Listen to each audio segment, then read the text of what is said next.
ఆధ్వర్యంలో ఘనంగా 138వ మేడే వేడుకలు. Centre of India trade union CITU Samalkot మండల కమిటీ ఆధ్వర్యంలో బుధవారం ఉదయం 10 గంటల నుండి సామలకోటలో పలు చోట్ల జెండా ఆవిష్కరించి సామలకోట్ల మెహరా కాంప్లెక్స్ వద్ద గల భగవత్ సింగ్ విజ్ఞాన కేంద్రం సిఐటియు కార్యాలయం నుండి బాల మార్కెట్ సెంటర్ వరకు కార్మికుల ర్యాలీ నిర్వహించారు. ఈ సందర్భంగా సిఐటియు మండల అధ్యక్షుడు బలం శ్రీనివాస్ మాట్లాడుతూ కార్మికులకు కనీస వేతనం 8 గంటల పని విధానం విరామం గాని లేనటువంటి సమయంలో వీటన్నిటిని కొరకు పోరాటం చేశామన్నారు. 1886 నుండి ప్రపంచవ్యాప్తంగా పెద్ద ఎత్తున పోరాటం చేసి కార్మికుల హక్కులు సాధించడం జరిగిందని, ఆనాటి పోరాటానికి ఆనాటి కార్మికుల త్యాగానికి గుర్తుగా ప్రతి సంవత్సరం 1890 నుండి కార్మికుల దినోత్సవం మేడేని ప్రపంచవ్యాప్తంగా జరుపుకోవడం జరుగుతుందని అన్నారు. ఈ కార్యక్రమంలో ఐఎంఎల్ డిపో నాయకులు వి అప్పలరాజు, అంగన్వాడీ నాయకులు నాగమణి, రాణి, ఫాతిమా, బాలం లక్ష్మి, సిఐటియు నాయకులు విప్పర్తి కొండలరావు, బలం సత్యబాబు, కృష్ణ, సింహాచలం, హరిబాబు, యువరాజు, ఆశా వర్కర్స్ నాయకులు, కార్మికులు పెద్ద సంఖ్యలో పాల్గొన్నారు.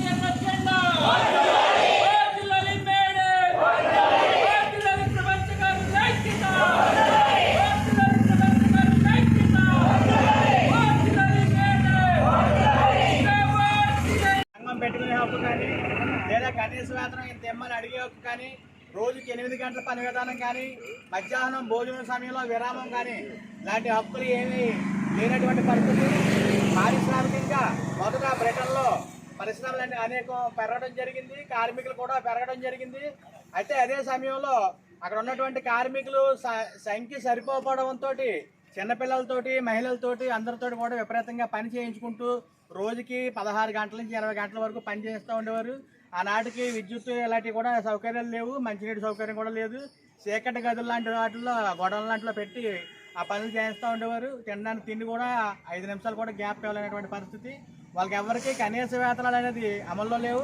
ఇటువంటి పరిస్థితుల్లో కార్మికులందరూ పోరాటం 1806 సంవత్సరం నుంచి సంఘాలు స్థాపించి, ముందు బ్రిటన్లోనూ ఆ తర్వాత అమెరికాలో కూడా మొదటి సంఘాలన్నీ కూడా 1800 సంవత్సరం తర్వాతే ఏర్పాటు జరిగాయి. ఆ తర్వాత ఆ కాలక్రమంలో 20 గంటల 16 గంటలు తగ్గించుకుంటూ 16 గంటలు 12 గంటల డిమాండ్, ఆ తర్వాత 8 గంటల డిమాండ్ అన్నది 1884 సంవత్సరం వచ్చేటప్పటికి అమెరికాలో ఉన్నటువంటి అన్ని సంఘాలు కలిపి ఒక ఫెడరేషన్ కింద ఏర్పాటయ్యి వాళ్ళు నినాదం ఇచ్చారన్నమాట. మొదట 8 గంటలు మాకు పని కావాలని చెప్పి నినాదం. ఇప్పుడు మనం ఏదైతే మనం అమలు చేసుకుంటున్నాం అది.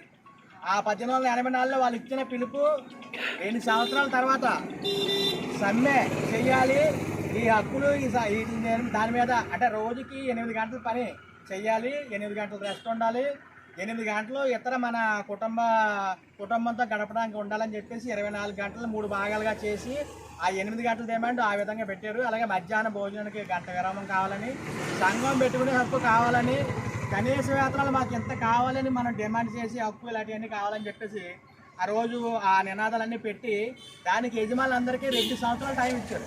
1884 నినాదం ఇచ్చిన ఈ డిమాండ్ 2 సంవత్సరాలు టైం ఇచ్చారు మొత్తం యజమానులందరికీ కూడా వాళ్ళందరూ తెలియజేయడానికి. ఆ తర్వాత 1886 మే 1 సమ్మె ప్రకటించారు. అమెరికాలో ఒక చికాగో నగరంలోనే మొదటి రోజే 3.5 లక్షల మంది సమ్మెలో పాల్గొన్నారు.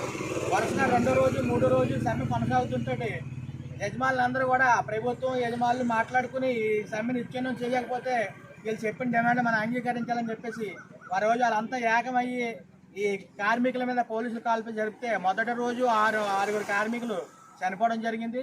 ఆ చనిపోయిన కార్మికుల్ని స్మరించుకుంటూ తర్వాత రోజు అక్కడ సభ ఏర్పాటు చేస్తే ఆ సభ మీద కూడా పోలీసులు దాడి చేయడంతో అక్కడ కొట్లాట్లో ఒక పోలీసు కూడా చనిపోవడనే కారణంతో లాఠీ చార్జీ చేసి మరొక 4 కార్మికులు కూడా 2వ రోజు అంటే 4వ తారీఖుని చంపేయడం జరిగింది.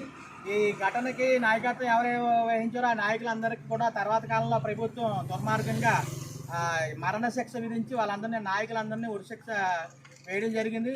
అయినప్పటికీ ఈ మొత్తం ప్రపంచం అంతా కార్మికులు ఏకమయ్యి ఈ డిమాండ్లన్నీ తర్వాత కాలంలో సాగించుకున్నారు. 1890 నుంచి ప్రతి సంవత్సరం మే 1వ తేదీన కార్మికులందరూ ప్రపంచవ్యాప్తంగా పండగ కింద జరుపుకోవాలని చెప్పేసి నినాదం ఇచ్చి ఆ రోజు నుంచి ఈ రోజు వరకు జరుపుతున్నారు. మన భారతదేశానికి సంబంధించి అయితే 1923లో మొట్టమొదటిసారిగా మద్రాసులో మేడే కార్యక్రమం అనేది ఏర్పాటు చేయడం జరిగింది.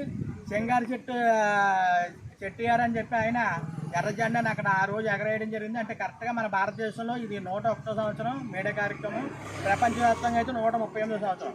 ఆ విధంగా ఆనాటి నుంచి ఈనాటి వరకు కార్మికుల సమస్యలపై ఇలా నిరంతరం పనిచేస్తూ ఎర్రజెండా పండుగ ప్రపంచవ్యాప్తంగా అందరూ పండుగ దినంగా జరుపుకుంటూ ఉన్నారు. అయితే ఈ మధ్యకాలంలో వచ్చినటువంటి ప్రభుత్వాలు 2020లో మనకున్న హక్కులు ఏవైతే ఉన్నాయో అన్నింటిని కూడా తొలగించాలని చూస్తున్నారు. ఈరోజు ఆర్టీసీ డ్రైవర్ చూస్తే 12 గంటలు డ్యూటీ చేస్తున్నాడు, అలాగే కొన్ని ఆఫీసుల్లో కూడా 12 గంటలు చేస్తాం.